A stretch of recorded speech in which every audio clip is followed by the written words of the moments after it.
So, I was probably a month over 18 when I got pregnant. My boyfriend was very controlling, always yelling and screaming. After we got married, it got even worse. I stayed with him for 8 years and fell in love with my current husband, Arthur, during that time. I know we were wrong to have an affair, and I deserve judgment for that. I mean, it cost me my daughter, Sophia, who is now 21. I should have been stronger and just left my ex because I doubt he even needed to brainwash her to make her hate me. I tried to be there and fight for shared custody, but Sophia wanted nothing to do with me after my ex got remarried. Sophia got a great stepmother who asked to adopt her when she turned 15. Legally, I didn't want it to happen and wanted to fight it.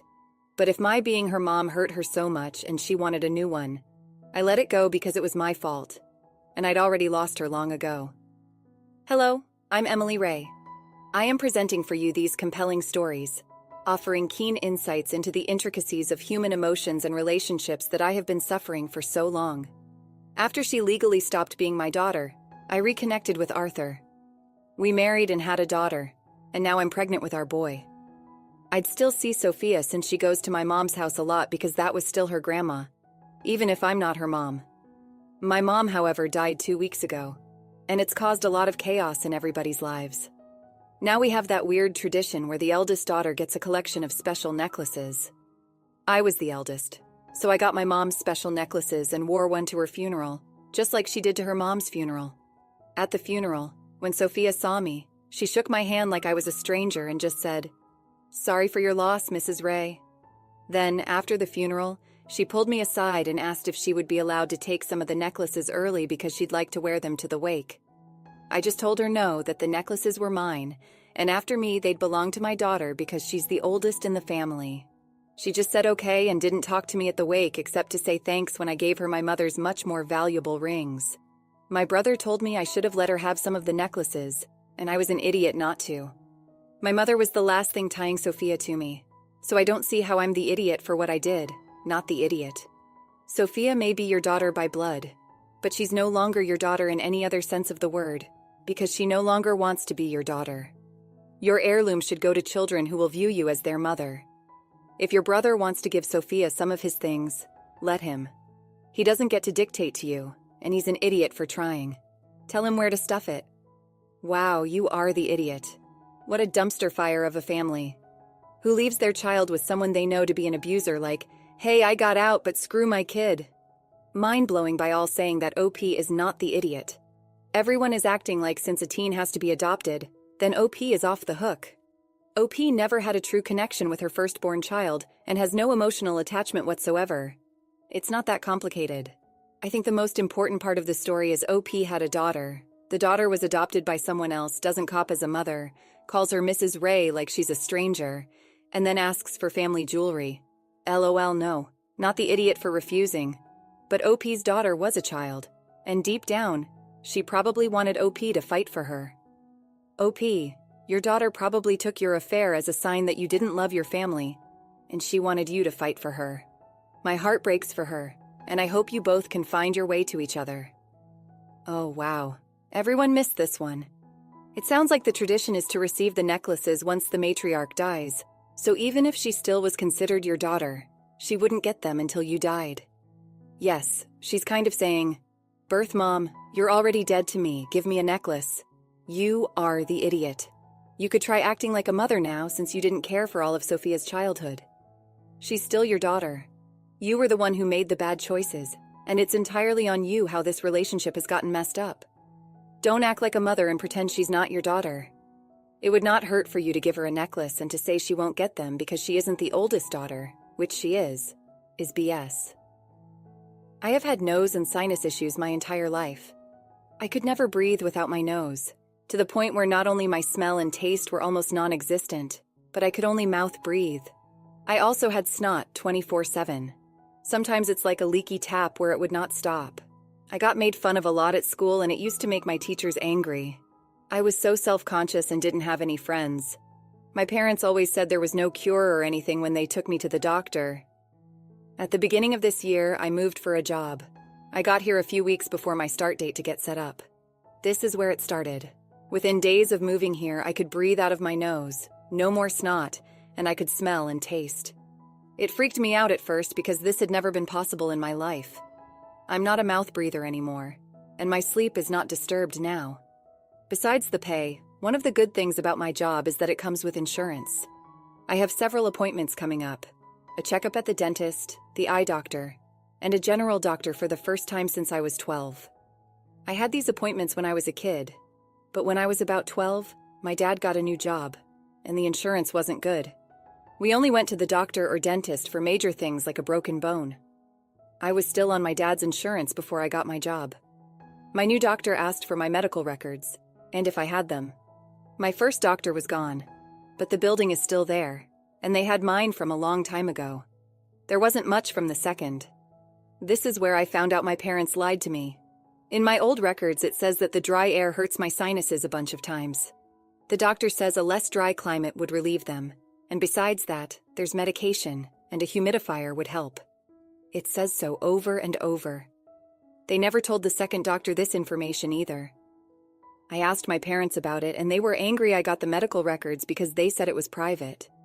My mom said they didn't try medication because it was too much of a hassle to remember to give me the pills. My dad said moving was out of the question since it would remove my sister from her friends, and a humidifier was too much work for Mom. I'm not so self-centered. I think they should have moved, but if I had this info when I was older, I could have been responsible for my medication, and I would have moved from Nevada when I was 18 if I knew it would help. My parents must have told my sister everything, because she blew up my phone with calls and messages saying I shouldn't have snooped in the medical records. And Mom and Dad were right to tell me there was no cure because the medication and other stuff was too much to put on their plate. Am I the idiot for being furious about this? If I knew, I could take steps to fix this when I was old enough. I'm also perturbed they think my not being able to breathe properly was no big deal. I, female 32, and my fiancé, male 34, Aaron, are getting married soon. We got done with the wedding planning, although my future mother-in-law disagreed with every arrangement we had. The whole issue came up recently. Aaron and I were discussing the wedding photos, and the facial scar that I had in my early 20s came up. Aaron suggested that we have this area of my face, where my scar is located, photoshopped. I laughed, thinking he was joking, but he said it was for real. I was taken aback, but he explained that this is what photoshopping is for, and that these are wedding photos that last for years, and he'd rather them be flawless. I looked at him and asked if he saw my face as a flaw. He immediately apologized and said not, and it's just that all couples point out what should and should not be photoshopped to get the best wedding photos. He then admitted it was his mom's suggestion, and he saw that she had a point this time. Enjoying the story so far? Show your support by liking and subscribing to our channel. Now let's dive back into the story. I refused, and we began fighting. Aaron said that I was a huge overreactor, and that it was not about the scar itself, but the overall look of the photos. And I was being too sensitive for no reason. I argued with my future mother-in-law after she nicely tried to talk me into considering it. Most of the women in the family agreed with her and Aaron and said this is what photoshopping is for, and lots of people do it because they're not happy with a specific area in their appearance. I told them I'm different because I'm not bothered by my appearance, nor do I want to change it for any reason or occasion for that matter. They went on to say I need therapy for me to cope with my past trauma, but I don't think my refusal has anything to do with it. Aaron is visibly upset with my response. He said he loves me no matter what, and it was ridiculous to be so hung up on this nonsense and hold it against him and his family who want what's best for me. I don't know if this is just my past insecurities popping up, and I'm not sure if I'm overreacting and getting offended for no reason. Am I the idiot? I have massive scars in various places on my body, and many of them are openly visible in my wedding photos. One of my in-laws made the same suggestion about Photoshop, and my husband shut her down by pointing out we wanted the photos to be of us, not some perfect, unrealistic image of us. I'm so sorry that your fiancé and his family are shallow enough to think that photos of you as you aren't good enough, one commenter wrote. This is what I don't understand. Why would he want pictures that aren't you? I could see if this was temporary, like a recent incident that would be resolved in a week, but wanting to change who you are for photos. Have Aaron's idiot face photoshopped out of your photos and see if he likes how you fix the flaws, another one said, while someone else agreed and suggested his face gets photoshopped with Ryan Reynolds' face. Tell them you love him no matter what, but it's your wedding photos, and you want them to look flawless. Both Aaron and his mom are the idiots here. I'm surprised you want to get married into a family that doesn't like how you look, and want to change you through Photoshop, and even saying you need to go to therapy. Holy moly, they sound like terrible people who want to control and change you into what they think is perfect. My older sister, 31, and I, 22, female, have been close since childhood until now. So, my sister's been engaged to this Korean immigrant guy, 25 male, for 2 years. However, they hadn't found time to plan the wedding because my sister was always away at her job. Everything seems innocent so far until I tell you that he wasn't interested in her. He didn't have much money, and my sister's pretty wealthy, so pretty much he only married her for the money. Once, while my sister was at work, the fiancé stayed over at my parents' house, and he said hello to me. We chatted before he admitted to me he didn't like my sister. Me being a stupid 21-year-old, I agreed to keep it a secret. The next night, things were moving so fast that we ended up sleeping together and making out in bed. That was the first night that he cheated. So, fast forward to yesterday when my sister was organizing the wedding. At first, it didn't concern me that my sister was marrying a cheater. She's strong and independent, so I thought she would have brushed it off. But again, things took a turn after the ceremony when my sister and now brother-in-law started to dance. While I was going to grab a slice of cake, I noticed them dancing tightly.